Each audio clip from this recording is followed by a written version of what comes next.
Les combats, vita son fondement. musingi yayo. Et comment vaincre ces combats? Namuna gani kupata ushindi mwile vita? Parce que ce sont des combats Kwani ni mavita qui parviennent à nous mettre dans la captivité. inafika mukutuingisha mubutumwa au mubufungwa. Ésaïe chapitre 49 verset 25 et 26, nous avions lu ça hier. Isaya 49 mstari wa 25 mpaka 26 tuliyasoma jana. On peut relire ça. Tunaweza tena kuyasoma. On y ajoute Job chapitre 3. Tunaongeza ako Yobu sura 3 le verset 1er mstari wake wa kwanza jusqu'au verset 5. mpaka wa 5. Isaïe 49 25 à 26, nous lisons au nom de Jésus.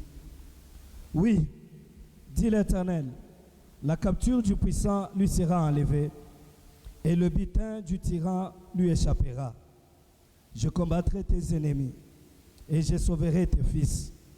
Je ferai manger à tes oppresseurs leur propre chair. Ils s'enivreront de leur sang comme du mou. Et toute chair saura que je suis l'Éternel, ton sauveur, ton rédempteur, le puissant de Jacob. Amen. Job Yobu 3, sura 3 1 à 5. mstari wa kwanza mpaka wa 5.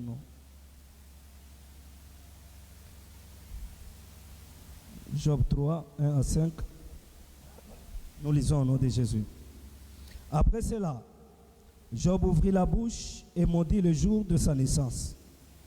Il prit la parole et dit, périsse le jour où je suis né, et la nuit qui dit, un enfant mâle est conçu.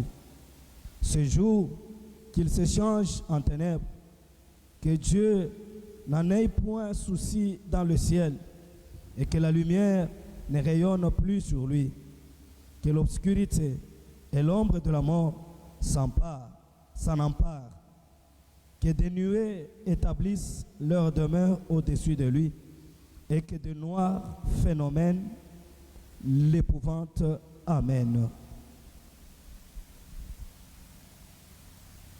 Alléluia. Amen. Quelqu'un peut dire Amen. Mtu mmoja anaweza sema amina. La Bible dit, Biblia inasema au ciel, mbinguni il eut guerre entre le diable et l'archange Michel. kukakuya vita katikati ya diabulo na huyu malaika Mikaeli. Et la Bible ajoute que le diable n'était pas le plus fort et il fut jeté sur la terre. Na Biblia inaongeza kwamba diabulo hakukuya wa nguvu, lakini bakamtupa hapa chini duniani. La Bible commence par il eut guerre. Biblia inaanza mkusema kukakuya vita. Nous devons savoir que le combat n'a pas commencé sur la terre. Na tunapaswa kujua ya kwamba vita haikuanza pa dunia. Depuis le ciel, tangia mbinguni, le concept de combat a été introduit par le diable. Na tamko vita iliweza kuingisiwa na shetani. Mais quand il a été jeté sur la terre, na wakati alitupiwa pa dunia, Apocalypse chapitre 12, Ufunuo sura 12, la Bible dit, Biblia inasema, malheur à la terre, ole kwa dunia, car le diable est animé d'une grande colère. Kwani diabulo anashindikiza na kashirani kubwa. Pourquoi? Juu ya nini? Comme il est vaincu au ciel, vile alipata kupata hata kupikiwa mbinguni, il perpétue son combat sur la terre. Anaendelesha ukomvi wake pa dunia. C'est pourquoi, kwa maana quand vous lisez la Bible, wakati unasoma Biblia, il y a deux grands combats dans le Nouveau Testament. Unakuya mavita kubwa mbili muagano jipya. Le premier combat, c'est le combat de la foi. Na vita ya kwanza ni vita ya imani. C'est pourquoi l'apôtre Paul dit à Timothée, kwa maana mtume Paulo anasema na Timothea, j'ai combattu le bon combat de la foi. Niliweza kupika vita mzuri ya imani. J'ai achevé la course. Nilimaliza mbio yangu. Et j'ai gardé la foi. Na nilichunga imani. Le deuxième combat, na vita ya pili, c'est le combat spirituelle ni vita ya kiroho. qu'on énumère dans Ephésiens chapitre 6 Ile wanasemesea mwa Efeso sura à 6 partir du 10e verset. kwanza mstari wa 10. C'est pourquoi la Bible dit nous ne combattons pas contre le sang et la chair, Biblia inasema tukombane kwa mwili na damu, nous combattons contre les principautés, lakini tunakombana na ile mashefu, les dominations, mautawala, les esprits méchants mpepo kali dans le lieu céleste. pale fachi ya juu. Il s'agit du deuxième combat Inakuya ni vita ya pili, qu'on appelle combat spirituel. ile tunaita vita ya kiroho. Ce combat-là, Ile vita ile ya kwanza il est réel. inakuwa ya kweli. Deux, Ya pili il est permanent. inakuya pale pale. Ya tatu C'est un combat engagé. ni vita ya kujipana. Mais vous devez savoir une chose. Na unapaswa jua kitu moja, Lorsqu'on devient chrétien, wakati unakuwa Mkristo on doit ressentir ce combat. unapasha kuishi ile vita. Si tu ne ressens pas ce combat, Kama ushikie ile vita, sache que jua ya kwamba ta spiritualité hata kiroho yako a un problème. inakuwa na magumu. Le diable ne peut pas te déranger si tu ne le déranges pas. Diabula weza kukuzuiza kama wewe umuzuize. C'est pourquoi moi je m'étonne de gens dans l'église qui se comparent aux gens qui ne prient pas. Non, mimi niko naomba sana, mebintu abiende kangaria ule ashomba ke mebintu biko nendeka. C'est l'immaturité qui peut te faire comparer à quelqu'un qui ne prie pas. C'est pourquoi moi ça m'étonne, les gens qui sont dans l'église, qui sont chrétiens, ils se comparent à ceux-là qui ne prient pas, disant comment moi je prie, les choses n'évoluent pas, comment moi je prie, ceci, cela.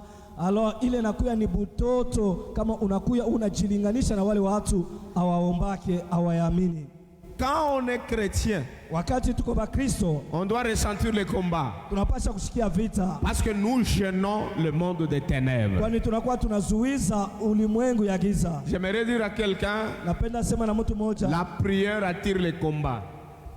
na hata malombi na kokota vita. Tu ne peux pas être un homme ou une femme de prière et vivre tranquillement. Hawezi kuya mtu mwanaume au mwanamke wa malombi na huku naishi tu mustare. J'aimerais dire à quelqu'un, Napenda sema na mtu, ta force dépend de la prière. na nguvu yako inaambatana na malombi. Et quand le diable te combat, Na wakati diablo anakumanisha, sache que un, jua ya kwamba tu es important. ya kwanza unakuwa wa muhimu, Deux, ya pili tu fais peur au monde des ténèbres. unakuwa unaongopesha ulimwengu ya giza, Trois, ya tatu tu es dangereux. unakuwa wa hatari. Est-ce que quelqu'un comprend ça? Mtu mmoja anaelewa ile? Est-ce qu'on est ensemble? Tuko pamoja? Alléluia. Amina. Alléluia. Amina. Pourquoi l'église qu'on appelle Mont Carmel a des combats?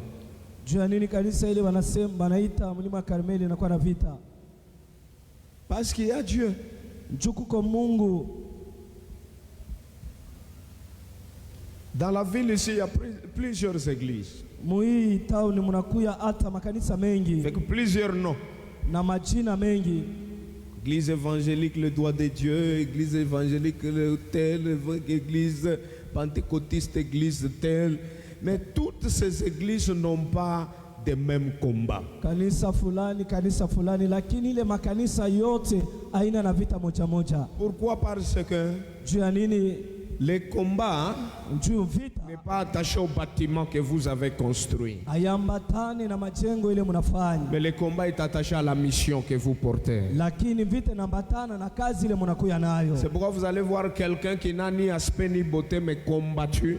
Pas parce qu'il n'a rien, mais parce qu'il y a quelque chose qui l'attend demain. Ni njo kwa maana mtaona mtu ana murembo, ana wa kumeremeta, anakombanishwa, aina ya kwamba juu ana na kitu, lakini njuu ya kazi ile anakuya nayo. Je déclare ce soir, Natangaza ichioni, tout celui qui vient te combattre ule anakuwa kukombanisha doit tomber aujourd'hui dans le nom de Jésus. anapasha anguka leo mjina la Yesu. Donne-moi un bon amen, je commence à parler sous la vie de quelqu'un. Ulipatia amina mzuri, Que tout combat qui s'élève dans ta famille tombe au nom de Jésus. vita yote kunalamuka mjamaa Que yako tout combat yanguke qui s'élève mjina la dans ton Yesu. travail tombe dans le nom de Jésus. Vita yote kunalamuka mkazi yako yanguke mjina la Est-ce Yesu. que quelqu'un peut dire amen? Eti mtu mwana anaweza sema amina.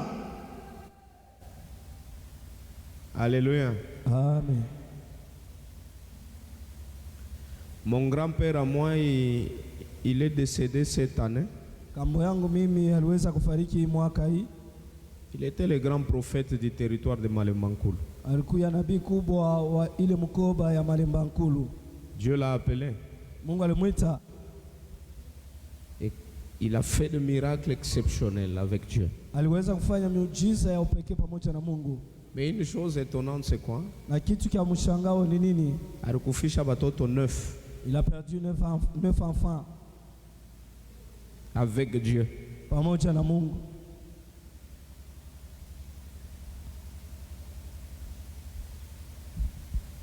Mais comment les autres peuvent ressusciter? Tu pries, les autres ressuscitent. Namuna gani watu wengine wanaweza kufufuka huko naomba watu wanafufuka? Et toi tu es à Dieu. Wewe kuna Mungu. Tu pries et tu enterres. Unaomba lakini unazika.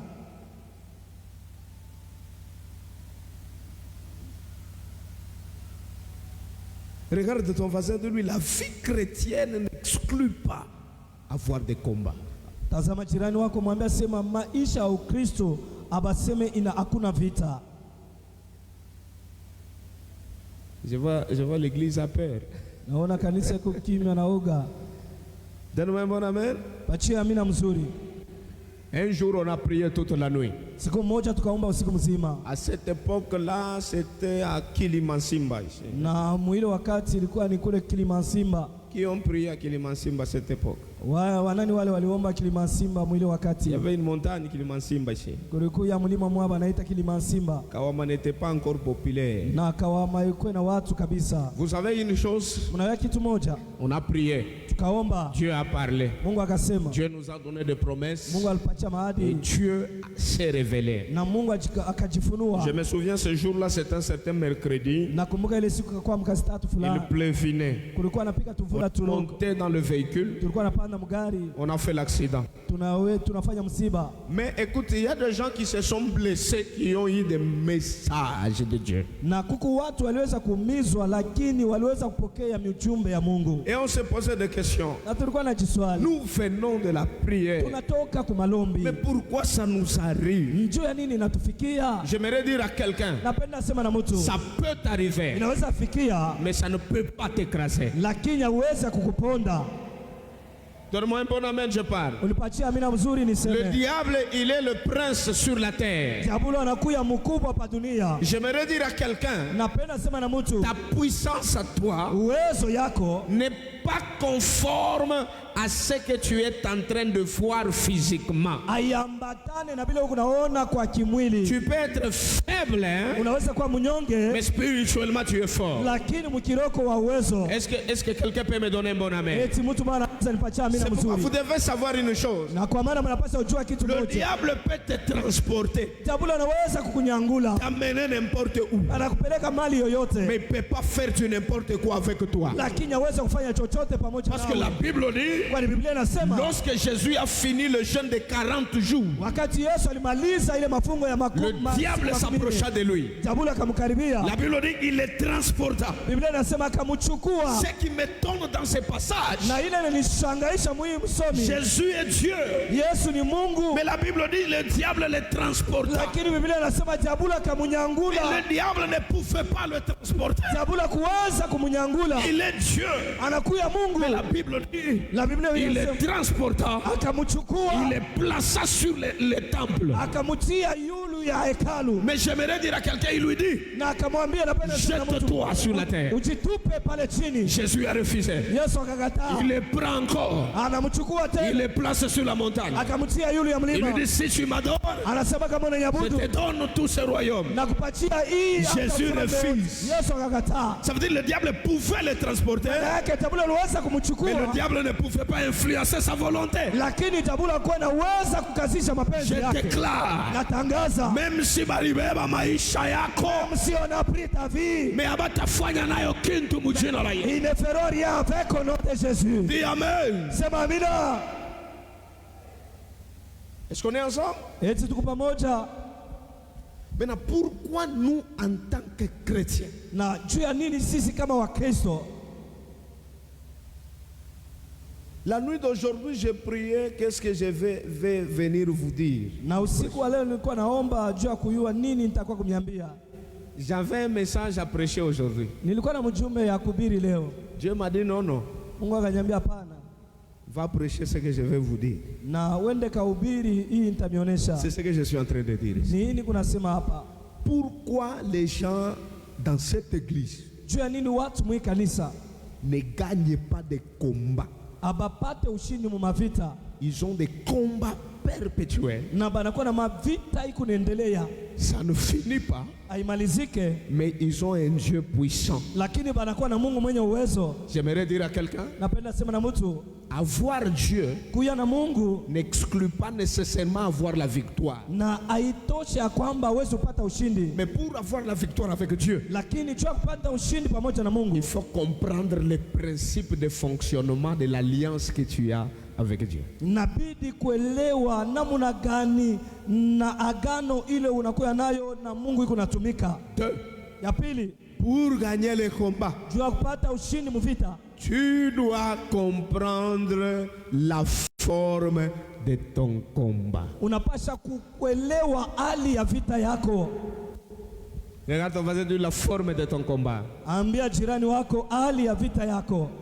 Un, Ya kwanza, la première forme de combat que nous avons dans la vie, ce sont des combats qui viennent nous voler la joie. na hata mfano ya kwanza ya vita ile tunakuwa nayo maisha ni ile mfano iko nakuwa kutukunyang'anya furaha.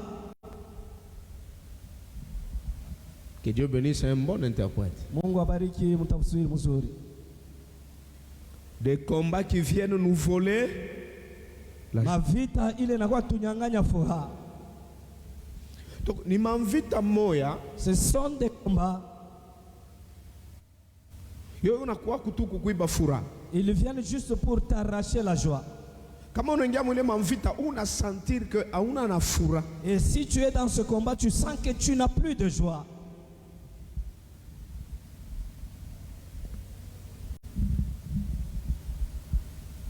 Basi kuimposer tu bwana yako comportement moya que unajisentir kunyumba, una tena na furaha. Et on peut imposer à ton mari un comportement, quand tu te retrouves chez toi à la maison, tu n'es plus dans la joie.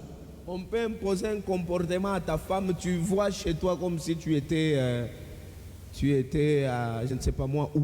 Banaweza kukazisha bibi yako tabia moya huko kwako unaliona sawa huko kwa benyewe. On peut créer un comportement sur ton chef au travail. Il te déteste de telle manière que quand tu le regardes, tu sens comme si la joie est partie. Banaweza kukazisha tabia fulani kwa mkubwa wako wa kazi, huko mkazi unajisikia kama vile furaha inaishaenda. On ne peut pas vaincre un combat sans comprendre l'objectif de ce combat sur ta vie. Na hawezi kupata ushindi mu ile vita kama uelewe kifukuzia kani kia ile vita mu maisha yako. La Bible dit à chaque fois que Pénina s'est levée, Na Biblia inasema kila mara Penina alikuwa anasimama, insulter Anne. alikuwa anatukana Ana. Tu n'as pas d'enfant, Una na mtoto, tu n'as rien. hauna kitu. Le temps que Anne passait au temple, Na wakati Ana alikuwa anabeba kwa hekalu, ce n'était pas seulement pour prier, haikuwa tu juu ya kulomba, c'était aussi pour fuir les injures de Pénina. ilikuwa pia kukimbia matukano ya C'est Penina. quand je suis, quelque chose est en train de se passer. Kitu fulani kunafanyika, Vous sentez que les choses ne marchent pas très bien. unasikia kwamba kuko kitu kila kiokoke mzuri, Vous sentez que je n'ai pas la joie. unasikia kwamba sina furaha. Vous savez, Najua il y a des gens, kuko watu à cause des maladies, des années passées, je ne sais pas moi, jusqu'à aujourd'hui, des maladies sont toujours là et n'ont plus la joie de vivre. kwa ajili, kuko watu kwa ajili ya magonjwa inabeba miaka inapita, abana tena na furaha ya kuishi. Est-ce qu'on est ensemble? Eti tuko pamoja. Le diable peut créer une situation dans laquelle on peut t'intégrer et tu manques de joie. Na diablo anaweza kuleta maneno moya mule banakutia unakosa furaha. Tu regardes que ça ne va pas. Unatazama unasema hii hakuna namuna. Le deuxième combat, Na vita ya pili ce sont des combats qui viennent détruire notre foi. ni ile mavita inakuwa kubomona imani yetu. Job se réveille, il est en train de chanter au Kovu. Yobu analamuka yuko naimba mimbo ya wokovu. Mais à 9h, na saa ya 9 quelqu'un arrive. mtu mwanafika, Il dit, chef, nasema mkubwa, on était dans la maison. tulikuwa mnyumba, La maison est tombée. nyumba ikaanguka, Tout le monde est mort, tous tes enfants sont morts, sauf moi qui est venu te donner l'information. watu wote wanafariki, watoto yako wote wanafariki, kukosa tu mpaka mimi nakuwa kuletea habari. Il n'avait pas encore fini de parler, un autre apparaît. Akumaliza kusema mwingine anafika, Il dit, oh, bon, on avait des troupeaux, anasema tulikuwa na bivuko, on a pris tout.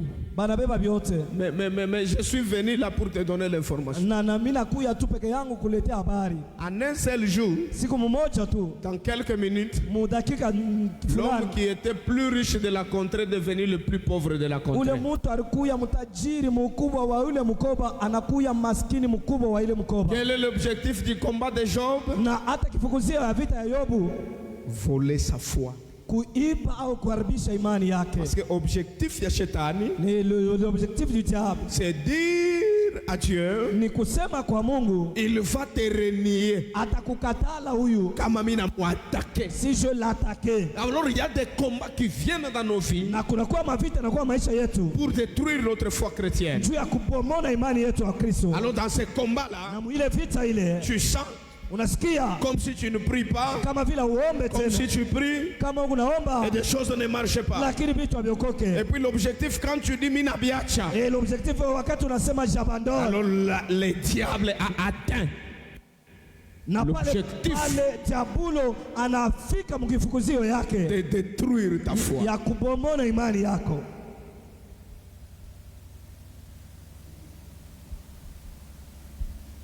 Est-ce qu'on est ensemble? Eti tuko pamoja. Vous devez savoir que dans la vie, Unapaswa kujua kwamba maisha il y a des malheurs révélés kuna kuya ile maole yenye kufununiwa et des malheurs non révélés. na ile maole yasipo kufununiwa. Dieu n'a révélé aucun malheur qui est arrivé dans la vie de Job. Na Mungu akufunue hata ole moya ile ilifika maisha ya Yobu. Aucun prophète n'a vu ça. Na nabii hata moya alionaka ile. Je me souviens un jour on était en train de prier avec un papa. Na kumbuka siku moja tulikuwa naomba na baba fulani. C'était dans une retraite, Ilikuwa ni kujifungia dans une ferme comme ça. hata kumashamba fulani. Nous avons prié. Tukaomba kabisa. Et en priant là, Na mkuomba, Dieu a beaucoup parlé sur ce papa-là. na Mungu akasema kabisa juu ya ule baba. Le matin, Asubuhi à 9h30, na musaa 9h30 on voulait continuer la prière. tulipenda kuendelesha malombi. Quelqu'un l'appelle Mtu mwana muita, et puis lui n'a pas décroché. Mais la personne m'appelle moi. na ule mtu akalita mie. Asema mwambie ule papa munaomba na sa bibi yake anakufa. Et dites au papa avec qui vous priez que sa femme est décédée. C'était difficile à dire.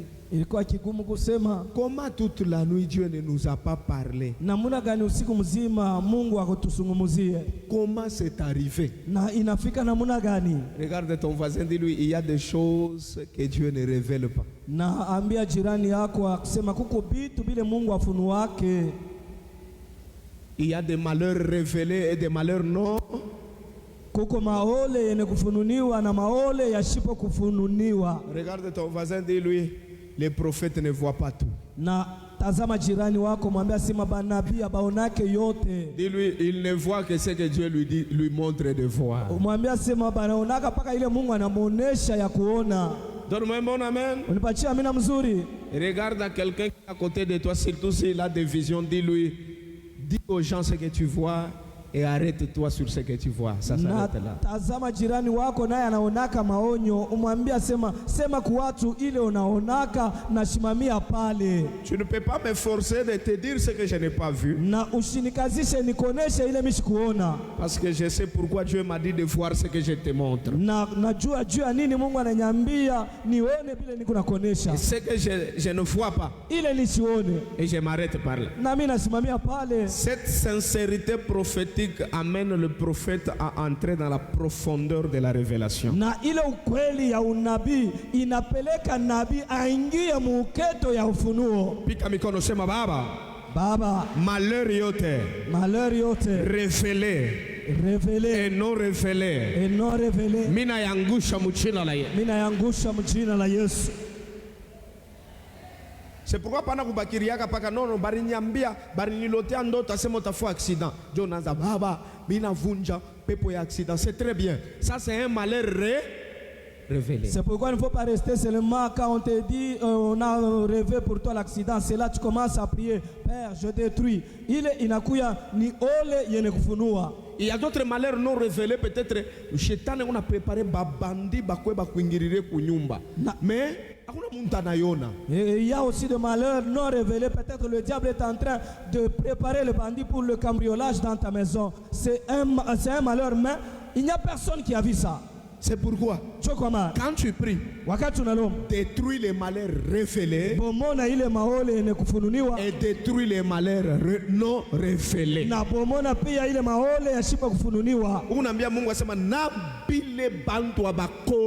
Tu dis à Dieu même ce que les hommes n'ont pas vu, n'ont pas rêvé, mais qui viennent vers moi. Détruis-le au nom de Jésus. Bien. Et des malheurs non révélés, quand ça arrive dans la vie d'un chrétien, c'est ce qui perturbe la foi.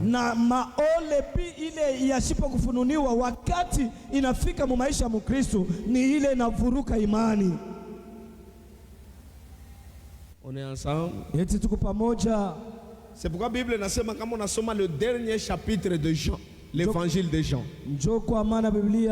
Nous dit quand vous lisez le dernier chapitre de l'évangile de Jean. La Bible dit. Jean écrit, il dit Jésus a fait beaucoup de miracles. Mais on n'a pas tout écrit. Mais nous avons écrit des miracles pour votre foi. Ça veut dire quoi? Peut-être mwile ma miracle bandika mu Bible, peut-être Yesu alifufulaka na bandeke.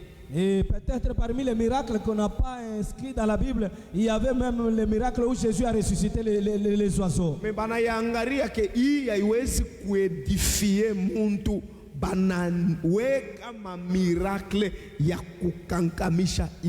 Et ils ont trouvé que ça ne peut pas édifier l'homme. Alors ils ont mis seulement les miracles qui peuvent édifier la foi. Mais vous devez savoir, tel que tu es là, tu es moins âgé que le diable.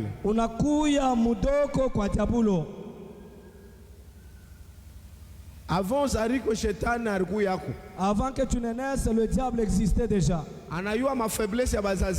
Il connaît les faiblesses de tes parents. Il connaît les faiblesses de tes grands-parents. Et lorsque tu es né, tu dois comprendre qu'est-ce qu'il faut faire en rapport avec le diable. Troisième des choses, il y a des combats qui ont l'objectif de détruire notre honneur.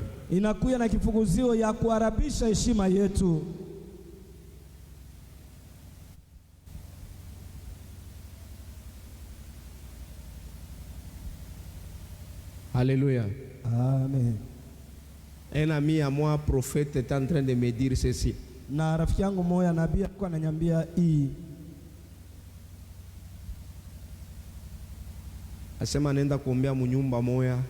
Il dit qu'il est allé prier dans une maison. Heureusement, Mungu ashamfua neema eko kwa États-Unis na kanisa.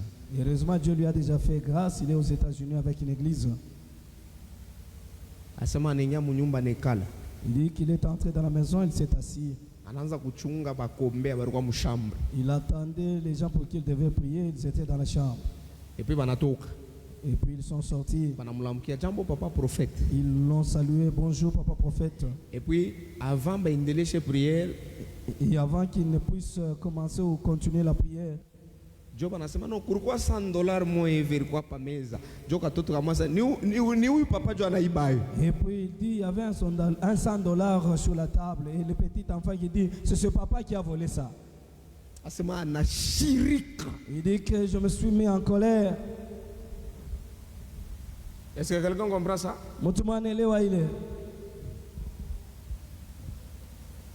Il y avait quelqu'un dans la maison qui avait pris ça.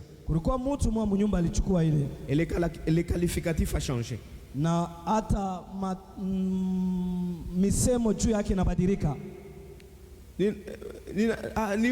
Ni ule mtumishi mwizi ule. Et c'est ce serviteur voleur là.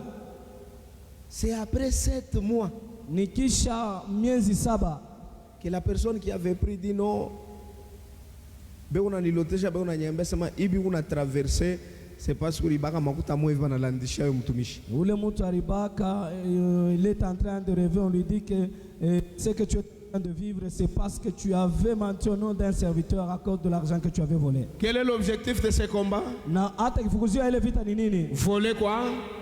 Kuiba nini? Heshima.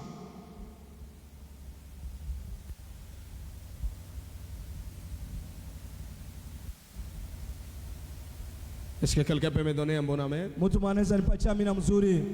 C'est pourquoi tu dois être très souple Napasha kuwa mwerevu kabisa. dans ces combats qui volent l'honneur. Mui vita iko naiba heshima. C'est beaucoup plus les démons de la prostitution qui travaillent. Ni kabisa ile mandemona ya ukahaba iko natumika. Parce que quand tu te lances dans la prostitution, Na wakati unajiingiza mu ukahaba, ta valeur heshima yako, ne sera plus la même. bei yako haitakuwa vile vile. Et les étoiles ne sont volées que dans la prostitution Na ile manyota inaibiwa mu ukahaba et dans l'argent. na mupesa. Ton amen est faible. Amina yako iko chini sana. Donne-moi un bon amen. Achia amina mzuri. Alléluia. Amen. J'aime bien la version Chouraki qui dit si tu pêches contre Dieu seul. Napenda ile tafsiri nasema wakati unafanya zambi mbele ya Mungu peke yake.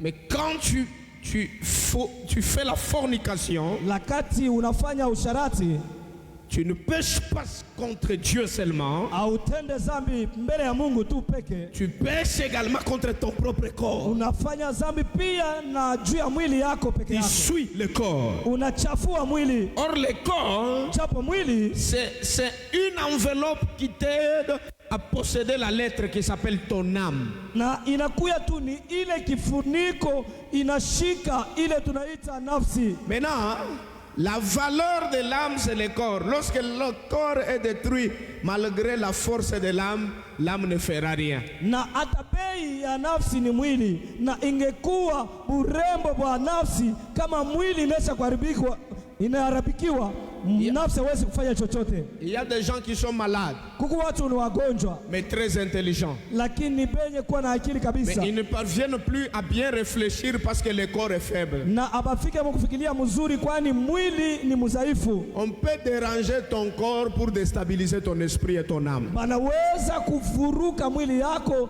juu ya kukosesha ustarehe nafsi na roho yako. Angalia fasin. Regarde ton bassin Umwambia sema chunga heshima. et dis-lui garde ta valeur. Garde ta valeur. Chunga heshima yako. Garde ta valeur. Chunga heshima yako. Je déclare ce soir Natangaza jioni, tout combat qui se lèvera contre toi vita yote italamuka mbele yako, sera annulé dans le nom de Jésus. itangushwa mjina la Yesu. Vale poto kunekala Mungu awafua neema aweke po neema katika jina la Yesu. Partout tu restes, que Dieu fasse grâce, qu'il repose la grâce au nom de Jésus. Un jour on a fait une prière de 4 jours pour prier pour cette ville de Lubumbashi. Siku moja tukafanya masiku 4 njoo ya kuombea mji yetu ya Lubumbashi. Si vous remarquez très bien, Kama mnatazama mzuri, moi hii ville ya Lubumbashi, sur cette ville de Lubumbashi, tous les faux prophètes qui viennent dans la ville ne dirent pas. na hata wanabii wote wa bongo wanakuwa nchi yetu, mji yetu abakawie. Vrai ou faux?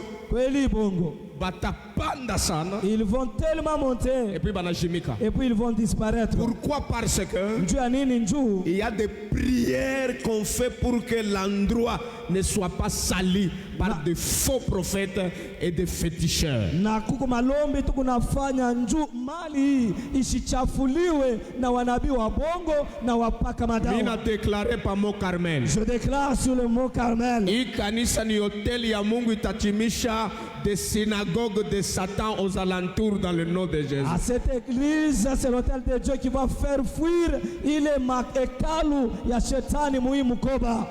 Quelqu'un peut me donner mon amen? Mtu anaweza nipatia amina mzuri. Quatrième forme de combat. Hata aina ya ine ya vita. Ce sont des combats qui ont résisté à tes parents et aux membres de ta famille. Ni ile vita ilishimpata kwa wazazi na wandugu yako wote wa mjamaa.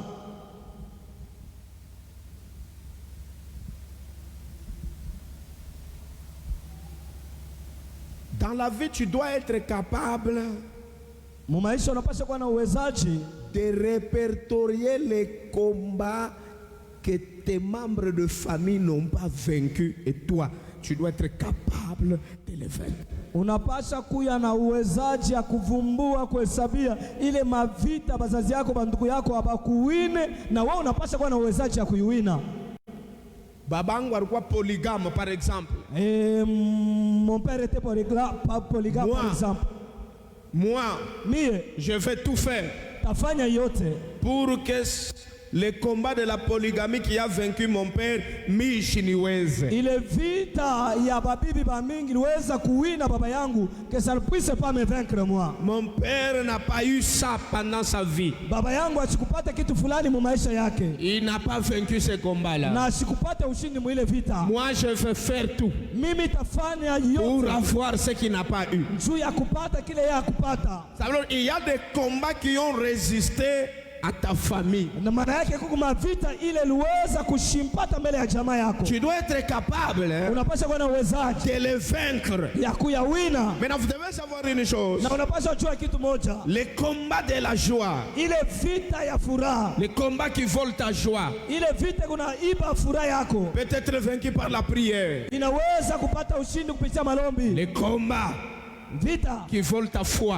ile kuna iba imani yako. Peut être vaincu par les enseignements et la prière. Unaweza kupata ushindi kupitia mafundisho na malombi. Les combats qui volent ton honneur. Na ile mavita kuna iba heshima yako. Est vaincu par la prière et la discipline. Inapata ushindi kupitia malombi na madibisho. Mais les combats qui ont résisté à ta famille. Lakini mavita ile ilisimpata mbele ya jamaa. N'est pas seulement vaincu par la prière. Haipata ushindi tu kwa malombi. Il est aussi vaincu en élevant un autel contraire à l'autel de ta famille. Unapata ushindi mkujenga madhabahu inakuya kinyume na madhabahu ya jamaa yako. J'aimerais dire à quelqu'un. Napenda sema na mtu. Gédéon a dit. Gideoni alisema. Je suis le plus petit de ma famille. Asema niko mdogo wa jamaa. Et ma famille est la plus petite dans la tribu de Manassé. Na jamaa yangu njo kidogo mu kabila yote ya Manassé. Et la tribu de Manassé est la plus petite en Israël. Na hata kabila ya Manassé ni kidogo kwa makabila yote ya Israeli. Mais Dieu lui dit. Lakini Mungu anamwambia. C'est toi que j'ai choisi. Ni wewe niweza chakua. Et puis Dieu lui dit. Na Mungu akamwambia. Détruis l'autel de ton père. Bomola madhabahu ya baba yako. Tu vas vaincre les Gabaonites, les Madianites. Utapata ushindi mbele ya Majania. Si Gédéon n'avait pas renversé l'autel. Kama Gideoni akuvunja ile madhabahu. Rien ne pouvait arriver. Hakuna chochote ilifia kufika. Tu n'as pas de victoire parce qu'il y a des autels qui te réclament. Na Mungu alete ushindi kwani kuna kwa madhabahu iko na kutafuta. Magharibi ya leo. Ce soir. Mimi naambia mtu moya. Je parle à quelqu'un. Mahoteli yote kwa familia yenu yanguke. Que tous les hôtels dans votre famille tombent. Pika mikono sema baba. Baba. Minangusha. Mahoteli yote. Iko mu familia yangu. Oh no de. On m'a amené une sœur là. Akaniletea dada moja. Asema ça fait 4 ans de mariage à Chizal. Unafanya miaka 4 mundoa yake ana apate watoto. Quand je prie, wakati nalomba, je vois une vision. Naona onyo moja. Mimi naona mwanamke mmoja wa kukomea. Je vois une vieille femme. Asha kulala pakachikache ya bibi na bwana, asha kulala pakachikache ya kitanda. Il dormait entre le mari et la femme au milieu là. Ça veut dire la semence que l'homme dégage pour que la femme puisse avoir les enfants, cette semence est récupérée par une femme dans la sorcellerie. Maana yake mbego ile mwanaume kona tosha njuu ya kusema bibi apate hata watoto, ile mbeko kuko ule mwanamke kona ibeba mubuloshi. Maintenant, je dis ceci. Nasema hivi. Cette femme là. Ule mke. Tuambie Mungu asema. Disons à Dieu ceci. Atoke pakachikache ya mwebade. Qu'il quitte au milieu de vous deux. Est-ce que quelqu'un peut dire amen? Quand Quand on a prié, wakati tukaomba, je leur ai dit Mungu anasema anaanguka. Alama nikawaambia Dieu a dit qu'elle est tombée comme signe. mutaona mpanya moya wa degré ya hivi ashakufa mu chambre à coucher yenu. Vous allez voir une souris de tel degré morte dans votre chambre à coucher. Après 2 jours, banaona mpanya ashakufa. Et après 2 jours, ils ont trouvé la souris morte. Et puis qu'est-ce qui s'est passé? Nini ilifanyika? La femme a eu la grossesse. Hata mke akapata uzito. 2 mois, Miezi 2, 3 mois, miezi 3, 4 mois, miezi 4, 5 mois. miezi 5. Une maman arrive Mama moja anafika de la famille de l'homme. wa mjamaa ya mume. Anafika pa nyumba. Elle arrive à la maison. Bibi anatoka hivi na mimba. La femme sort comme ça, elle est grosse. Ana crié. Elle crie. Unapata mimba. Tu es grosse. Mama. Maman. Ambia voisin sema kushanga kwa utaona kushanga. Et dis à ton voisin, tout étonnement n'est pas étonnement. Kushanga kwingine Il y a d'autres étonnements. ni kwa bantu bari lapa banalapulula banasema muchanda banasema utazalaka me banakuwa banakukuta kuna mimba jo banazo ushanga. D'autres étonnements, ce sont des gens qui ont juré, réjuré dans la sorcellerie. Ils ont dit que tu n'auras pas de grossesse et ils te trouvent que tu es enceinte. Ils commencent à s'étonner. Oleshke fura anasema hivi. Au lieu qu'elle soit dans la joie, elle dit ceci. Mina shirika. Je me suis énervé. Bibi yako na mimba me amunye informe mi. Ta femme est grosse et vous ne m'informez pas moi. Elle est rentrée fâchée. Asema analuria mwenye kushirika Et puis elle est partie mourir. na kaenda kufariki. J'aimerais dire à quelqu'un, Napenda sema na mtu, avant uzale bengine batakufa. avant que tu ne mettes au monde, d'autres vont mourir. J'aimerais déclarer dans la vie de quelqu'un, batashituka mule bari kufunga hauna amosha kutoka. Napenda utangaza mu maisha mtu mmoja, ils seront surpris là où ils t'avaient placé, tu ne plus Sema là-bas. batashanga mujina la Yesu. Et batashanga mjina la Yesu. Ce que les autres ont eu à toucher au fétiche, Vile wengine walipata mkugusa buchawi. ce que les autres ont acheté en entrant dans les sciences occultes, Vile wengine waliuza mkuingia hata mu maarifa. nous les aurons dans le nom de Jésus. Sisi tutaipata mjina la Yesu. Kuko bantu bengine baripata bintu mukuingia mu madawa chini mu maombi jo tutabipata mujina la Il y Yesu. a certaines personnes qui ont eu de bien en entrant dans des fétiches, mais nous c'est à travers la prière que nous aurons ces choses. Est-ce que je peux parler quelque chose à quelqu'un? Eti naweza sema kitu fulani na mtu moja. C'est une insulte lorsqu'un rosicrucien te voit acheter quelque chose qui a le même prix que ce qu'il a. Na inakuwa ni matukano wakati huyu wa maarifa anaona huku nauza kitu kinakuya na bei moja na kile yeye anauza. Parce que lui, pour avoir ça, Njoo yeye kwa kupata kile il a tué des gens. uliweza kuwa watu. Mais toi, tu l'as eu sans sacrifier. Lakini wao uliweza kuyapata bila Donc masadaka. quand il voit ça, c'est comme si tu insultes les sacrifices qu'il a fait. Na wakati anaona vile inakuwa kama vile unatukana ile masadaka mazabibu aliweza kufanya. J'aimerais déclarer, Napenda tangaza, tu n'iras nulle part, c'est la prière en ce lieu qui te donnera ce que tu fais. hautaenda mali yoyote, ni malombi hapa itakupatia kile unataka. C'est pourquoi la Bible dit, Ndio kwa maana Biblia si inasema tu fais de l'éternel tes délices, kama unafanya vizuri na wa milele wako il te donnera. atakupatia. Oh my God, Oh, il Mungu te wangu. donnera Atakupatia ce que ton cœur ile roho yako désire. inatamani. Si tu fais de l'éternel tes délices, Kama unafanya wa milele kuya vizuri il yako, te donnera atakupatia quoi? nini? Ce que ton cœur Ile moyo wako désire. inatamani. Weye furahisha Mungu kunaisha. Toi réjouis Dieu, c'est fini. Hautenda fwashi, weye ni bile tu utafurahisha Mungu, atakupatia bio sur place. Tu n'iras nulle part. Toi, c'est seulement le fait de plaire à Dieu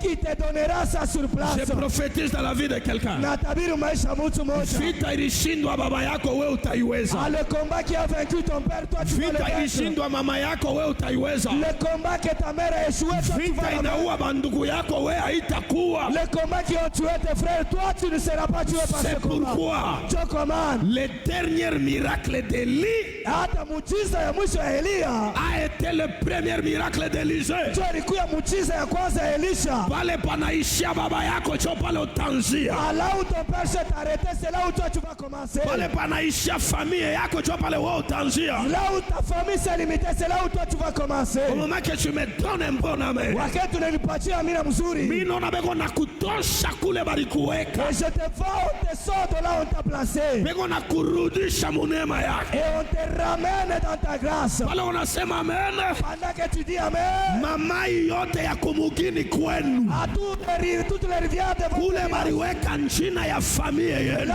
on a placé le nom de votre famille. Magharibi ya leo. Ce soir. Mimi naona malaika konaenda kule. Je vois l'ange qui se dirige. Eko naenda kukutosha muile mai. Il est en train de te tirer Eko naenda des eaux là. kukutosha kumijimu ya Il est kwenu. en train de te tirer des esprits de Iuna secours. kurudisha mu Lubumbashi. Amen à Lubumbashi. Pale unasema amen.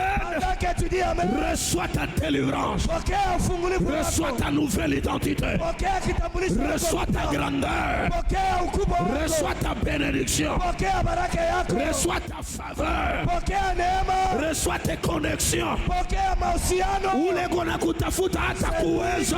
Cherche ne pourra rien. Uko na Yesu. Tu appartiens à Jésus. Pale unasema amen. Pendant que tu dis amen. Maungu yake wake moto. Ton corps soit enflammé. Nyumba yake wake moto. Ta maison soit enflammée. Watoto yako bawake moto. Tes enfants soient enflammés. Pango yake wake moto. Ta parcelle soit enflammée. Uorode.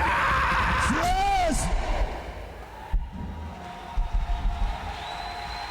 Ils te feront la guerre. Watakupika vita. Mais Lakini.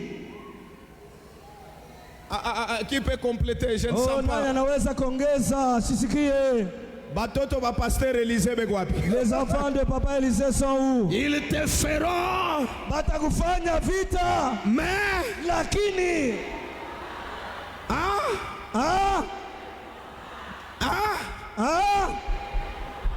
mais banasema ils te feront. Lakini watakufanya. Mais kuko mais.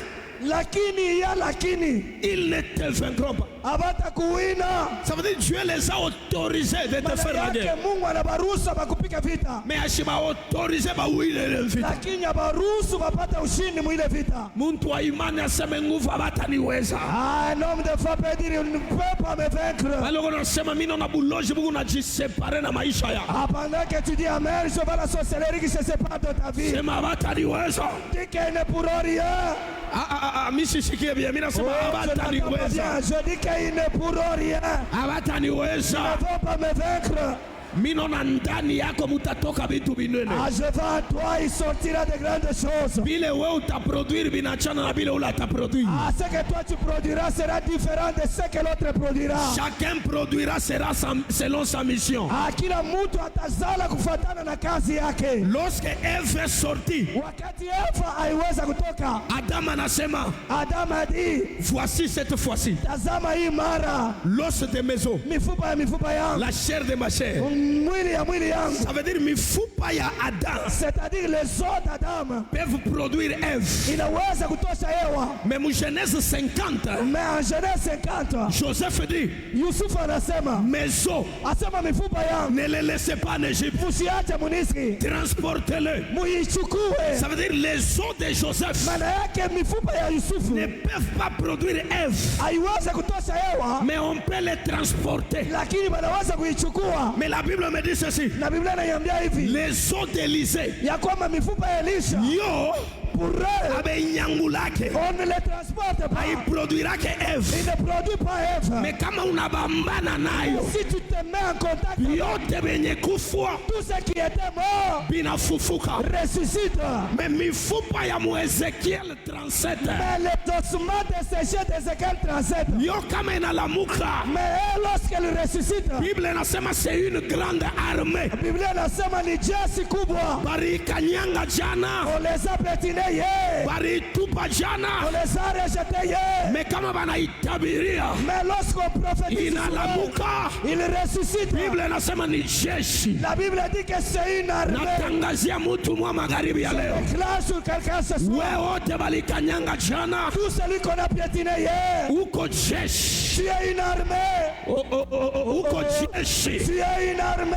Pale wanasema amen, pokea uwezo, Pendant que tu dis amen, reçois la pokea puissance. victoire, Reçois la victoire. pokea ushindaji, Reçois la victoire. pokea neema. Reçois la grâce. Pale wanasema mimi naona manguo iko napasuka, Pendant que tu dis amen, je vois les habits qui se nasikia déchirent. Mungu ananyambia Et j'entends Dieu qui me dit, manguo yote ya laana, toutes les habits de manguo yote malédiction, ya mikoshi tous les habits de la ipasuke, malédiction se déchirent. ipasuke, Se déchirent. ipasuke. Se déchirent. Mango ya blocage Les ipasuke, habits de blocage se mango déchirent. ya malédiction ipasuke, Que les habits de malédiction se mango ya déchirent. manvita ishake ipasuke. Que les habits de combat Pika se mikono, déchirent. sema mina ipasula, Acclame, dit que je les mina déchire. pasula.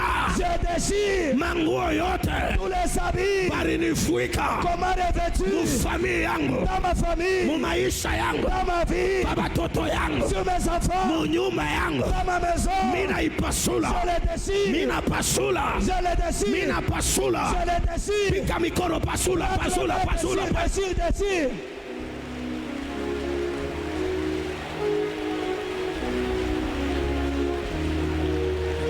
Pika mikono, ongeza maombi.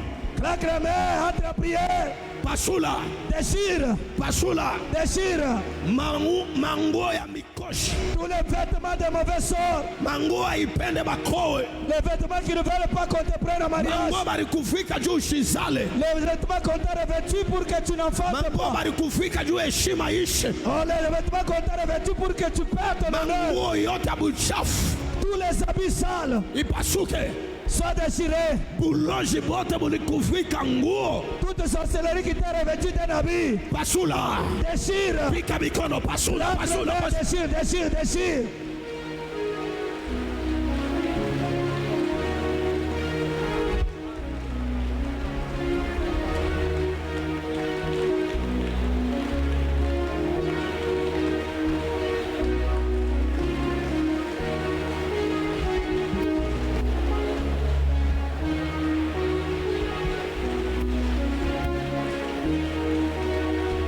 Augmente ta prière.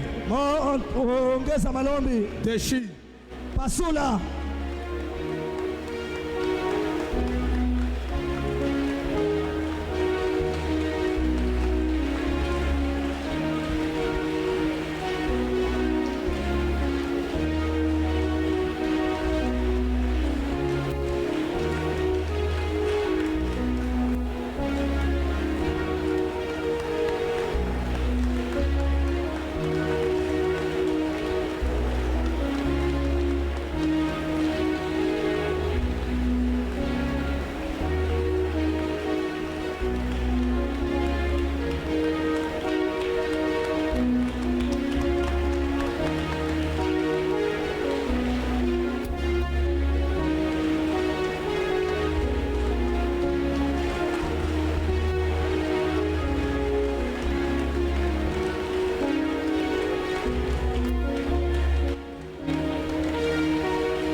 Au nom de...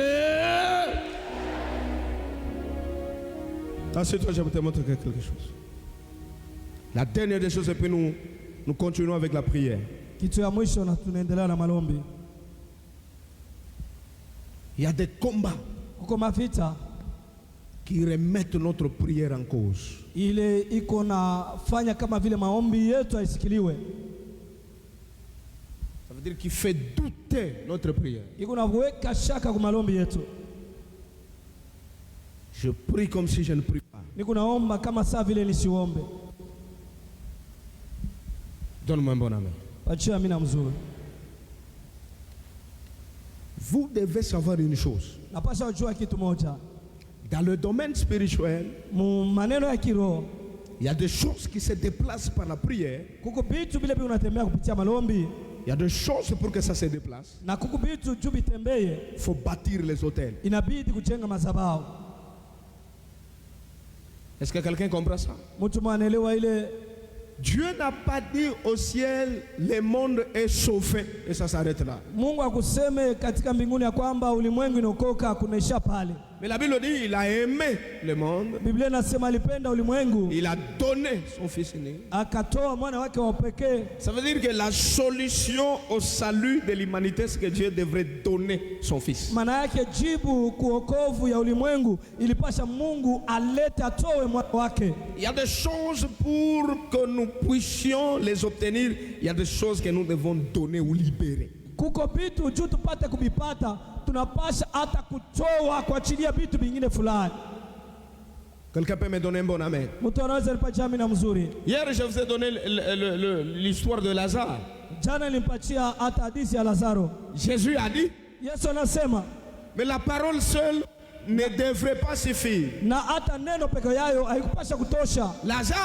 Lazaro, Sort, toka, c'est la parole. ni neno. Il déclare, Anatangaza. Lazare est sorti. Na Lazaro akatoka. Mais qu'est-ce qu'il fallait faire? Na ilibidi kufanya nini? Jésus dit, déliez-les. Yesu anasema mumfungule. Ça veut dire quoi? Ni kusema nini? L'ordre est donné par la parole, Na hata agizo inapeleka na neno, mais l'exécution c'est avec les mains. lakini kutenda ni mikono. Pour délier, il faut les mains. Na juu ya kufungua inabidi mikono. Au-delà de parler, Na kushindia kusema il faut agir. inabidi kutenda.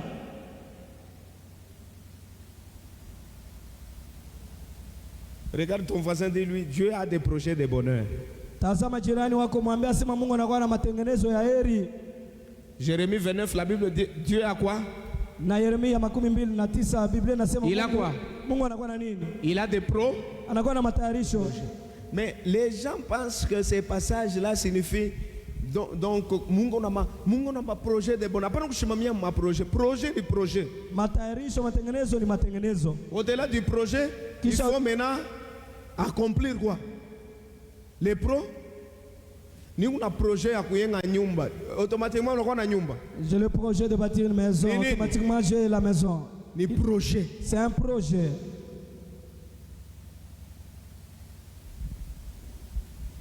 Ne t'arrête pas seulement à déclarer que Dieu a des projets de bonheur pour moi. Usisimamie tu mkusema Mungu anakuwa na matengenezo ya heri juu yangu. Parce que ni projet de bonheur. Ni matengenezo ya heri. Toi, sasa wewe, tu dois aller au-delà. Comment faire? Unapaswa kwenda kujua namna gani kufanya pour que ces projets de Dieu juu ile matengenezo ya Mungu se réalisent dans ma vie. Itimizike maisha yangu. Est-ce qu'il y a moyen on a fait un projet? N'avez jamais vu les gens mourir avec des projets? Ah? Utona nakufa anasema nini? Alikuwa na projet. Vous allez le voir mourir, on dit quoi? Il avait un projet Ya kuyenga hôpital. de construire l'hôpital. Mais ashiyeng alikuwa jona projet. Il n'a pas construit, mais il avait ce projet-là.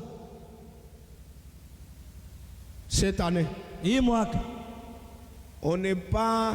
on a déjà des projets, mais nous voulons voir la réalisation des projets. Tunakuwa na matayarisho, lakini tunapenda kuona matimiziko ya ile matayarisho. Vita yote ikuna faire douter maombi yako na maprojet yako leo yanguke mchina la Yesu. Tous les combats qui te font douter de tes projets, de tes prières, que ça tombe aujourd'hui au nom de Jésus. Mimi nasema biote bibaya biko mu environnement yako Mungu abitoshe na maprojet ijirealize. Je dis toutes les mauvaises choses qui se retrouvent dans ton environnement, que Dieu les enlève et que tu réalises tes projets. J'aimerais dire à quelqu'un, napenda sema na mtu, il n'y a pas des environnements bénis. Hakuna mazingira yenye kubarikiwa. kubarikiwa. Il y a que des hommes bénis dans des environnements. Kuna kuya paka batu benye kubarikiwa mu mazingira.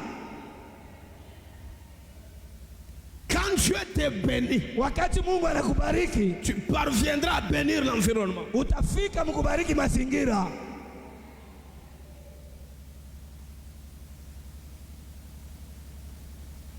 Nous napenda leo J'aimerais qu'aujourd'hui, kile Mungu aliniambia kitimiliki. que ce que Dieu m'a dit puisse se réaliser. Mungu aliniambia sema, angalia mimi na bantu bana bapungusha mafuta. Mungu anasema c'est l'huile d'influence dans leur environnement. Na j'ai vu des gens sur qui ont versé l'huile et Dieu dit que ni ile mafuta ya kukazisha mazingira. Et je déclare aujourd'hui, Natangaza leo, en quittant ce lieu, tu iras influencer ton environnement. amukutoka leo mali hapo utenda kukazisha mazingira Que yako. Dieu te fasse quitter les points négatifs pour t'amener au point positif. Mungu akutoshe kungambo ya kushindwa na kupeleka kungambo ya kuweza. Rien ne t'empêchera dans le nom de Jésus. Kuna kile kitakuzuiza mjina la Yesu. Combat yote. C'est tout combat. Pika mikono sema mimi nayangusha. Clément dit je le terrasse. Combat yote. Tout combat Ya famille. de la famille, Ya environnement. de l'environnement. Leo.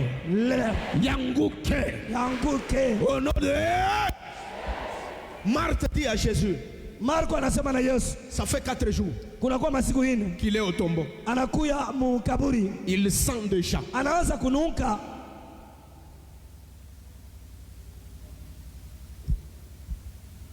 Ça fait combien? Kunafanya masiku ngapi? 4 jours qu'il est au tombeau. Masiku 4 kwa makaburi, Il sent anaanza kunuka. déjà. Eko nanuka. Ça veut dire que tous ceux-là qui étaient au tombeau, Maana yake wale wote walikuwa kwa makaburi. Il bouchait déjà leur nez. Parce que Parce qu'il sentait déjà. cette parole, Il est né. quand tu lis la profondeur des Écritures, Wakati unaingia muketo ya miandiko, ça veut dire ni kusema il n'y a plus moyen. hakuna tena namuna. C'est la sœur du défunt Ni ndugu yake ya kitumba. qui parle. Eko nasema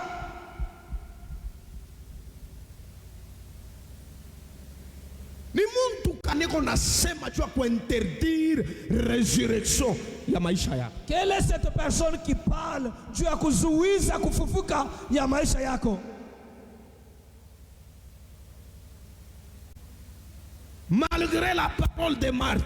Ingekuwa misemo ya Martha. Oh mon Dieu, c'est ce qui m'intéresse aujourd'hui. Njoo ile inaniangalia leo. Malgré misemo ya dada yake. Malgré les paroles de sa grande sœur, Ça n'a pas empêché Jésus haikuzuiza Yesu de déclarer sur Lazare. njuu ya kutangaza kwa Lazaro. J'aimerais aller loin. Napenda kwenda mbali. L'odeur ne peut pas intercaler la parole de Jésus. Harufu haiwezi kuzuiza neno ya Yesu. Malgré l'odeur Ingekuwa harufu de l'environnement. ya mazingira, Dans le même environnement, il y a une mauvaise odeur. muile mazingira mnakuwa harufu mubaya, Il y aura une bonne nouvelle. kutakuya habari njema. Je déclare, Natangaza malgré misemo ya famille yenu, malgré les paroles de votre famille, minona utatoka mona victoire. tu sortiras avec la victoire. Leo Aujourd'hui, mina anile misemo ya laana pa maisha yako. j'annule les paroles de malédiction sur ta vie. Misemo yote balisema utaweza, tunayanile. Toutes les paroles qu'ils ont dites que tu ne réussiras pas, Pika je mikono les sema annule. mina anile, mina La anile, main dit je les annule. mina anile. Mina annulé. Alléluia. Alléluia. Ça fait 4 jours Kunafanya masiku 4 que le lion ya kwamba simba que Samson a tué. ule Samsoni aliweza kuua. 4 jours. Unakuwa masiku 4. La Bible dit Samson tua le lion.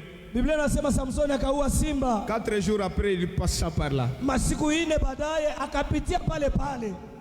Un lion tué il y a 4 jours est en décomposition. Na hata simba mwenye kuua kisha masiku 4 anesha kwanza kuoza. Il fait quoi? Anafanya nini? Il sent déjà. Eko nanuka. Mais malgré l'odeur du lion, Ingekuwa harufu ya ule simba, ça n'empêche pas Samson à récupérer le miel. aizuize Samsoni kuchukua ile sari. J'aimerais dire à quelqu'un, Napenda sema na mtu, malgré l'odeur, ingekuwa harufu tu auras toujours le miel. utapata sari. unashika mbingu kunaniambia sasa magharibi ya leo. J'entends le ciel qui me dit ce soir. Paka fwashi iko lahana pale Mungu atachange lahana mubaraka. Toujours à cet endroit là où il y a la malédiction, c'est là où Dieu changera la malédiction en bénédiction. Dans la même maison de Pharaon, Munyumba moja moja ya Faraoni, où la loi de tuer des garçons est sortie, kule sheria ya kuua wanaume ilitoka. c'est dans la même maison que Moïse a grandi. Ni paka mwile nyumba moya moya mule Musa alikomala. Je déclare, Natangaza, tu ne vas pas changer de famille. hautabadilisha chama. Paka mwile famille bantu banakufuaka na 45 ans. La même famille où les gens meurent à 45 ans. Wewe utenda mu 95 ans. Toi tu iras à 95 ans. Paka mwile famille bantu abapiti chaque 55 ans. La même famille on ne dépasse pas 55 ans. Wewe utenda timu 100 ans. Toi tu iras jusqu'à 100 ans. Mina déclaré Je déclare, uwezo ya leo la puissance d'aujourd'hui idefie mahoteli ya kwenu. puisse défier les hôtels de chez vous. Ma prière ya leo, quand les disciples regardaient Jésus qui montait, Wakati wanafunzi walikuwa wanamuona Yesu kupanda, ils regardaient au ciel. walikuwa wanaangalia mbinguni, L'ange est venu. malaika akakuja, Il dit aux disciples, anasema na wanafunzi, de la même manière, na muda moja moja munamone konenda, vous le voyez partir, c'est de la même manière na muda moja moja qu'il reviendra. huyu atarudia. Na mimi nakutabiria leo, Oh, je te prophétise aujourd'hui, paka vile baraka yako ilienda, de la même manière que ta bénédiction était, sio vile itarudia leo. c'est comme ça qu'elle va revenir aujourd'hui. Paka vile heshima yako De ilienda, la même manière que ton honneur était parti, irudie, que ça revienne, irudie, que ça revienne, irudie, que ça revienne, irudie. que ça revienne. Pokea.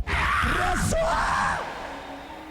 Mets-toi debout, il y a quelque chose que je vois dans la salle. Ah, simamia bwima kuu kitu naona mchumba. Je suis en train de voir Niko naona bantu beko natapikiwa. les gens qui sont vomis. Mimi naona ba crocodile banene. Je vois des grands crocodiles. Mimi naona bantu beko natapika. Je vois les vomis par ces gens. Kule kote balikumeza. Partout on t'a avalé. Toka.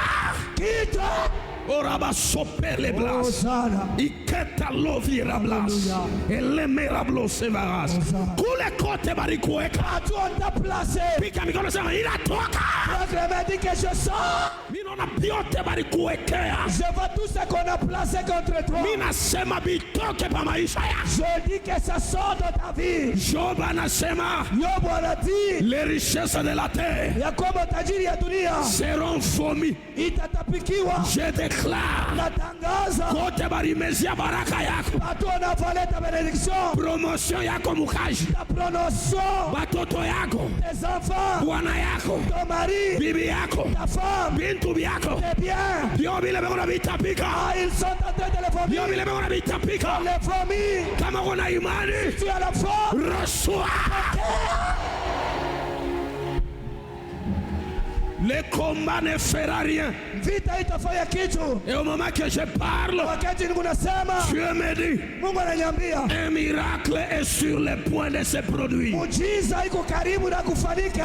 Hapa ni unasema Pendant que je parle, malaria, hypertension, la maladie d'hypertension, ya sida, de sida, ya diabete, de diabète, ya cirrhose de foie. cirrhose de foie. Kama uko nayo, Si tu as la paix, ikwache fwashi, te libère, ikwache fwashi, te lâche, ikwache fwashi. te lâche. Malaria ro, Toute maladie du cœur, malaria ro, toute maladie du cœur, yache fwa, libère, itoke, que ça quitte, ipotee, ça disparaisse, sema itoke. que ça quitte.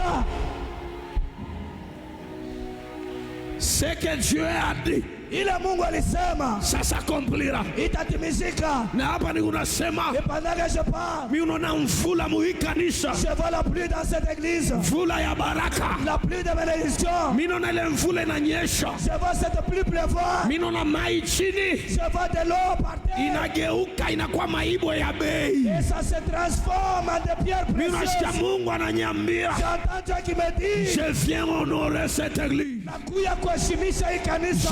parle comme un prophète. Nasema kama nabii. Le Dieu de papa Meshach, Mungu wa baba le Meshaki. Dieu de papa Mujinga, Mungu wa baba le Dieu Mushinga. de mama Ajishi, Mungu wa mama Adishi. qu'il agisse en votre faveur. Atende kwa kwa faida wenu. Vyote balifunga bifunguke, bifunguke. Sekonali Yesu alibereza. Na hapa ni unasema Pendant que je pars, milango yote toutes les portes ya baraka de bénédiction balifunga na makadena qu'on avait cadenassées juu ya wewe ushingie. pour que tu n'aies pas accès. Magharibi ya leo Ce soir, tunaipomona, nous les détruisons. utaingia Tu vas entrer munema yako, dans ta grâce, mubaraka yako, dans ta bénédiction, muma connexion yako. dans tes connexions. Sema na imani, mimi naingia. Et avec foi, j'entre.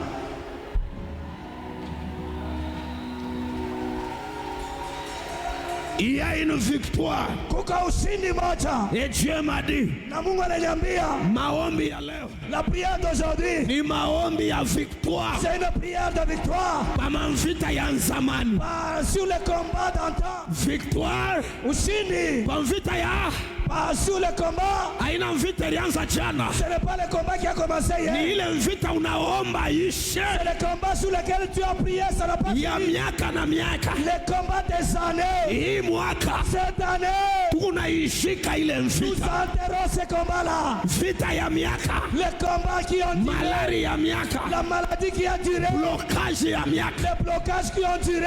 Iko chef wash. Te libère. Pika mikono sema inya chef wash. Acclame, dis que ça. Inya chef wash. Inya chef wash. Leo vita ya miaka.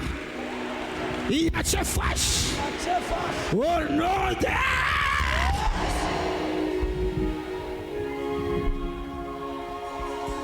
Dieu dit à Moïse, Mungu anasema na Musa. anamwambia hivi, Il lui dit ceci. à 80 ans, Kwa miaka 18 il était à Horeb. alikuwa kuorebu. Mungu anamtokelea, Dieu lui apparaît. va en Egypte. Asema ende Misri. Moïse anasema mitabambia nini? Et Moïse dit qu'est-ce que je vais leur dire? Anamwambia sema, va leur dire que je suis, Asema wende kumwambia sema ule eko m'a envoyé, ananituma. pas jeté, Asema hapana ule alikuja. pas je serai, Hapana ule atakuja. mais je suis. Ule eko Ça veut dire quoi? ni kusema nini? Moïse a amené le Dieu du temps présent. Maana yake Musa alileta Mungu wa ile umadi ile. Magharibi ya leo, Ce soir, Mungu atatenda kesho, Dieu n'agira pas demain. atatenda leo. Il agit aujourd'hui. Leo atende, Aujourd'hui qu'il agisse. leo aponye, Qu'il guérisse aujourd'hui. leo atunze, Qu'il guérisse aujourd'hui. leo akombane, Qu'il combatte aujourd'hui. leo abariki, Qu'il bénisse aujourd'hui. leo afungule, Qu'il délivre aujourd'hui. leo akuheshimishe, Qu'il t'honore aujourd'hui. leo afikishe, Qu'il arrive aujourd'hui. leo afungule. Qu'il délivre Sema aujourd'hui. amen. Amen.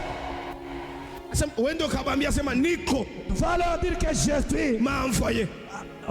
Mituma, Beko na mutuma wapi? on t'envoie où? Kula alikimbiaka, Là où il avait fui. kula alikimbia, Là où il avait fui. sio kule banamurudisha. C'est là où on lui retourne. Mimi naambia mtu moya, Je dis à quelqu'un, il y a 40 ans que tu avais fui. kunakuja miaka 40 ulikimbia. Dieu peut t'envoyer au même endroit pour avoir la victoire. Mungu anaweza kulurudisha fasi moja moja juu upate ushindi. Leo Aujourd'hui, pale ulishindwaka, là où tu avais échoué, neema ya leo itakuwezesha la pale. grâce d'aujourd'hui doit te faire réussir. Usema amen ya bien. Bien, amen, bien. Wewe unasema amen, Toi qui dis amen, hautenda kwa États-Unis tu n'iras pas aux États-Unis juu maisha ishange, pour que la vie change. hautenda mu Canada Tu n'iras pas au Canada juu ya maisha ishange. pour que la vie change. Tuko nawe pamo Carmel, Nous sommes avec toi à la montagne du tuko Carmel. nawe mu Lubumbashi. Nous sommes avec toi à Lubumbashi. Utakuya millionnaire wapi? Tu seras millionnaire où? Maisha itashange wapi? Ta vie changera où? Milango itafungurikia wapi? Les portes s'ouvriront où? Utapanda mapromotion lwa wapi? Tu porteras des promotions où? Utazalia batoto Tu wapi? mettras au monde où? Utapatia ndoa wapi? Tu auras où le mariage? Maisha itaendelea lwa wapi? La vie va prospérer où? Vitu vitafungurikia wapi? Les choses vont s'ouvrir où? Heshima itarudiria wapi? L'honneur va revenir où? Baraka utaipatia La wapi? bénédiction tu l'auras où? Sema ni Mungu wa Elisee, Que c'est le Dieu d'Élysée. so mitabarikiwa C'est naye. avec lui je serai béni. Wale baliwina na dawa, Ceux-là qui ont gagné avec le bénédiction. mitawina na Mungu wa Je Elisee. vais me réussir avec le Sema bénédiction. amen. Dis amen.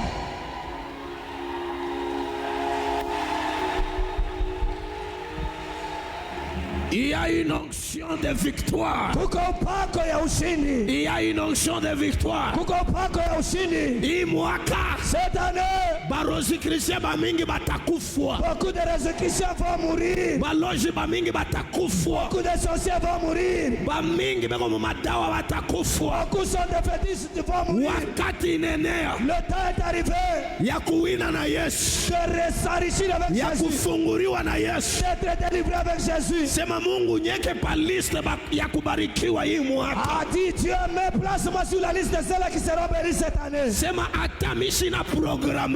Même si je ne t'ai pas proclamé, Mungu Dieu, uniprogramme proclame-moi mu parcours ya baraka. dans le parcours de la bénédiction. Na mimi nangiriria. Moi aussi, je me gère.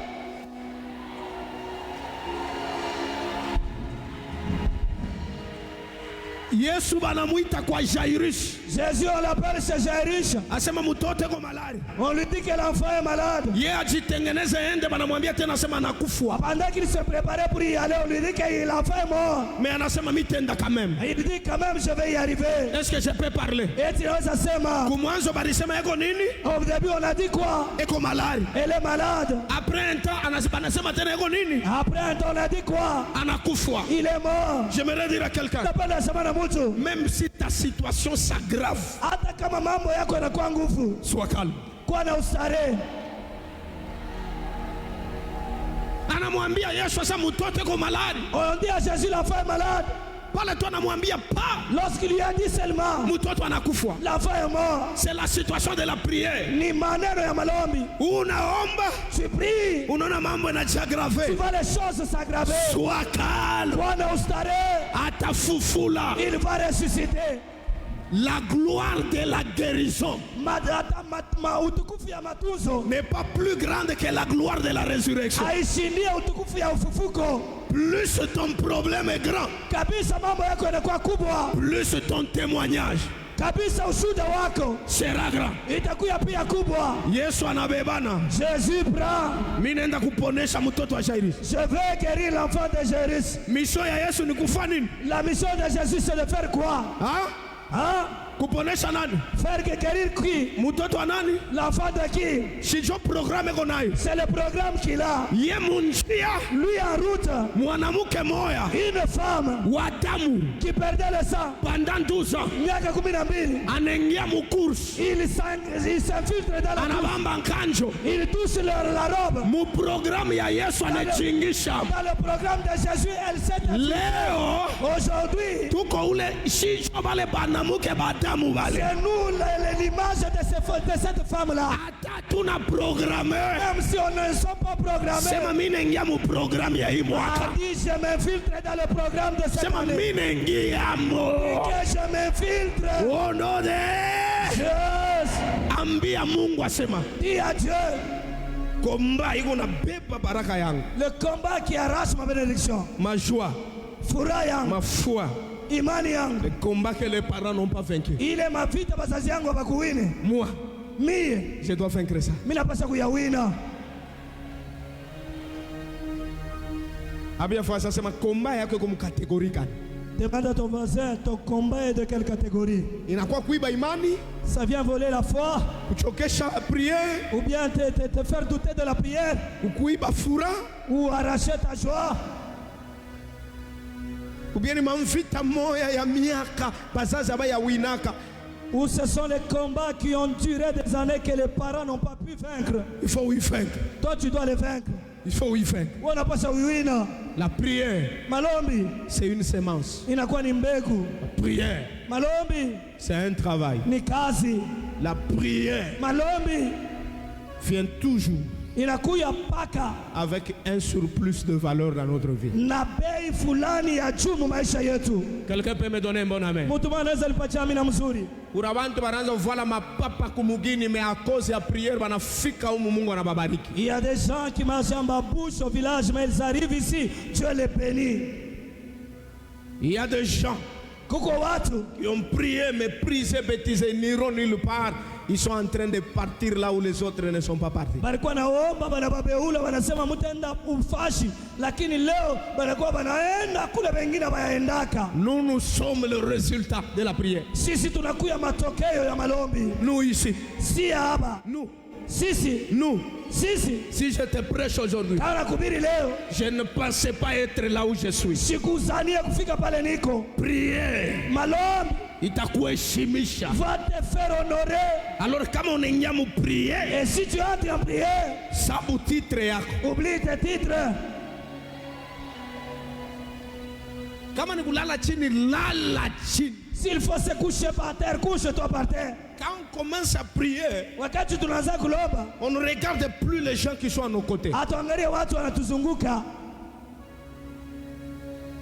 On regarde ma vie personnelle avec mon Dieu. Anaangalia maisha yangu ya upekee na Mungu wangu. Tunapenda leo maombi tutaomba. Nous voulons aujourd'hui la prière que nous allons faire. Manvita. Le combat. Ici. Puisse terminer.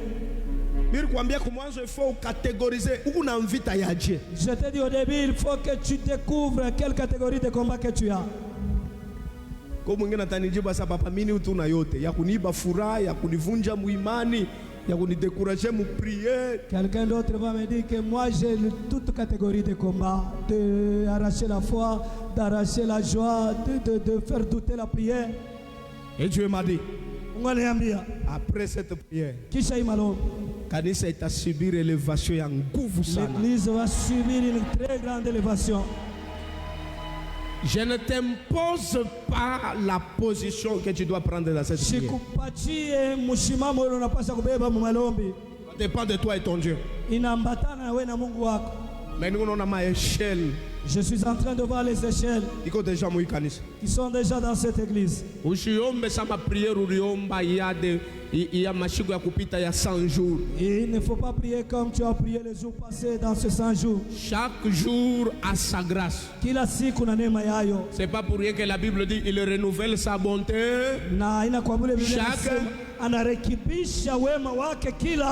Ça veut dire quoi? La bonté d'hier n'est pas égale à la bonté d'aujourd'hui parce qu'il vient de renouveler ça le matin.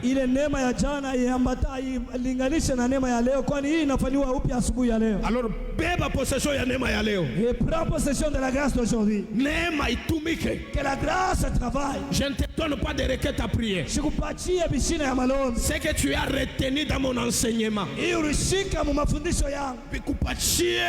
Qu'est-ce que je te donne? Ma sujet de prière. Pika mikono, prie au nom de Jésus.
niko natafuta kuko kintu Mungu ananiambia pale bote biko na maambition politique.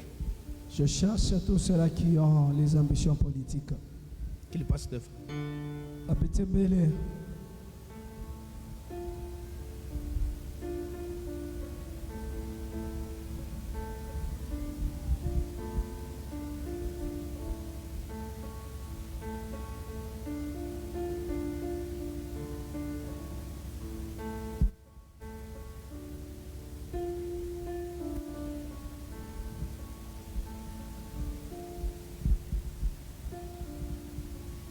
Tous ceux-là qui ont les ambitions politiques, qu'ils passent devant.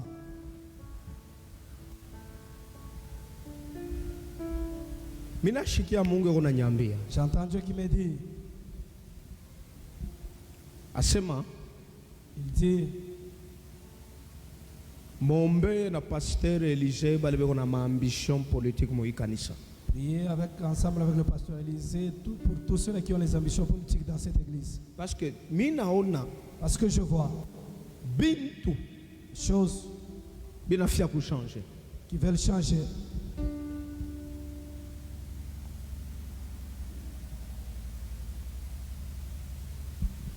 Na mwile changement ya bintu, Et dans le changement des choses, je voyais des gens ici à l'église Mungu kuiba positionner nilikuwa naona watu bamwi kanisa Dieu les positionner d'une manière étonnante. munamuna moya ya mshangao. Parce que wakati tukunaomba, Parce que pendant qu'on priait, minashikia Mungu ananiambia sema j'entends Dieu qui me dit, bantu ba mingi mu kanisa beaucoup de gens dans cette église, batabarikiwa au travers bantu batakuwa élevé aussi mu politique. ils seront bénis à travers les gens qui seront élevés en politique.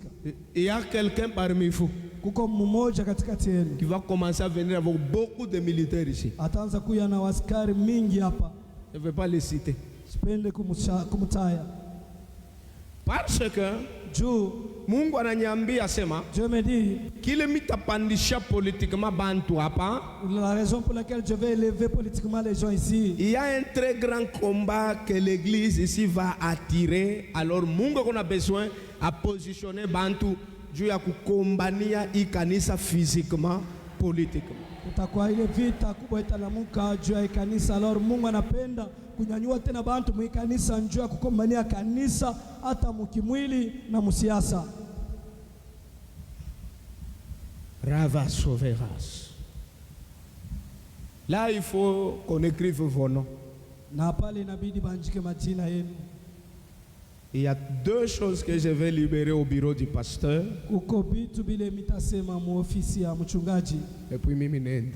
Et moi je vais partir. Manjina yenu faut baki parce qu'il faut pasteur ayombe. Mungu afwa bintu binene na atabifanya. Il faut que vos noms restent, que Dieu fasse de grandes choses. Et il va le faire. Mwache bengine bende mu masimetiere. Laissez les autres aller dans des cimetières. Simetiere yenu ya kweli ni parole mu jina la Le Yesu. cimetière, c'est la parole au nom de Jésus. Qui veulent postuler Banani banapenda kupostuler cette année? hii mwaka hii. Vous êtes là? Qui d'autre? Nani mwingine? Seulement le. Ça va.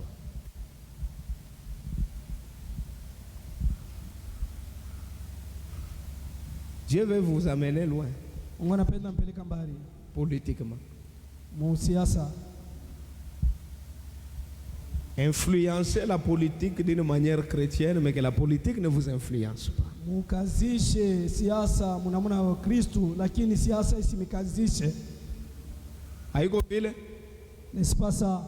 Après le culte, je dois vous dire deux choses ensemble avec le pasteur. On prie et puis je vous libère. Na kisha ibada ataniambia vitu viwili pamoja na mchungaji, tunaomba na kisha naniachilia. Il y a quelque chose que j'ai vu, ça fait 2 fois. Vous pouvez rentrer, on se voit dans le bureau du pasteur. Shimamia yulu tunapenda kufua prière ya mwisho puis nirudishe micro. Je vois Rof. Papa Rof quoi? Parof, où est-il?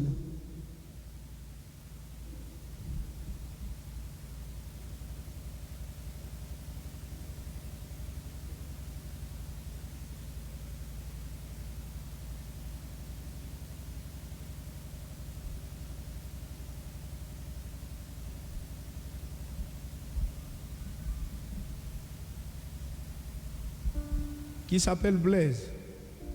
Nani anaita Blaise? Oui. Venez.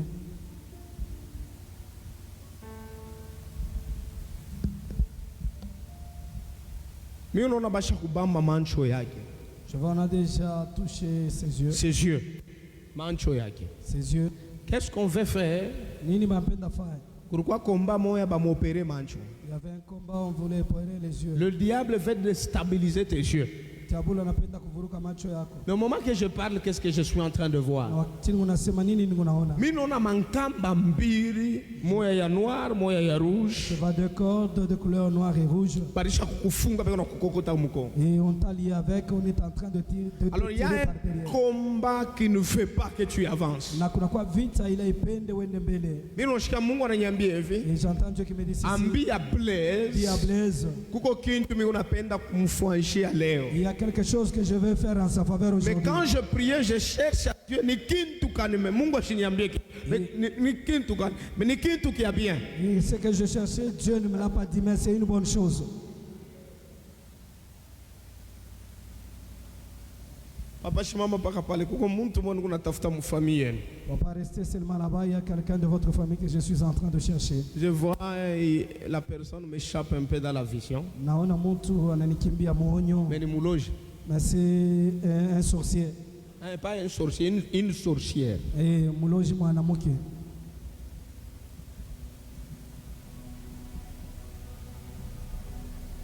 Minambia muntu mwa leo. Je dis à quelqu'un aujourd'hui.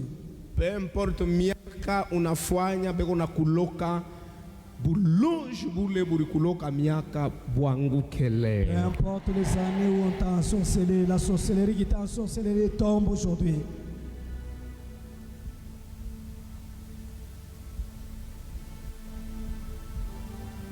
Unajua sema kuna bantu banaweza kufunga maisha yako. Est-ce que tu sais qu'il y a des gens qui peuvent lier ta vie? Kisha banakuwa muyuwa kukuambia ma solution juu ya maisha ifunguke. Au moment que ma solution beko nakwambia ni kuya kuenfoncer tena mu mateso. Et ils viennent la journée te proposer des solutions pour que la vie se libère, s'ouvre, alors que c'est pour t'enfoncer davantage dans la souffrance. C'est pourquoi toute bonne solution physiquement n'est pas nécessairement une bonne solution spirituellement. Kwa maana hata jibu yote ile kunaonekana mzuri mkimwili haina jibu mzuri mkiroho.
Le papa là que je cherchais où? Il n'est pas là. Parce que nous naona Je suis en train de voir. le 1er janvier cercueil munyumba yake. Bibi yake kwa? Siku ya kwanza ya mwezi ya kwanza serikali munyumba yake. C'est l'accident que je parle. Nous sommes le 1er janvier.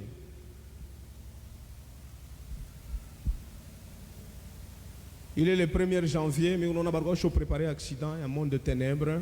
Ce 1er janvier, Dieu a Bibia qui a coufoué. on avait déjà préparé un accident du monde des ténèbres pour que sa femme meure. Mais problème apa ile accident, be on a tafuta sasa imubambe ye, soit ibambe. Mino na bananjika rof, kisha bananjika ni rofine. Mais je comprends, ça veut dire quoi? Et je vois on écrit rof et puis on écrit rofing et je ne comprends pas. Rofine. C'est son fils.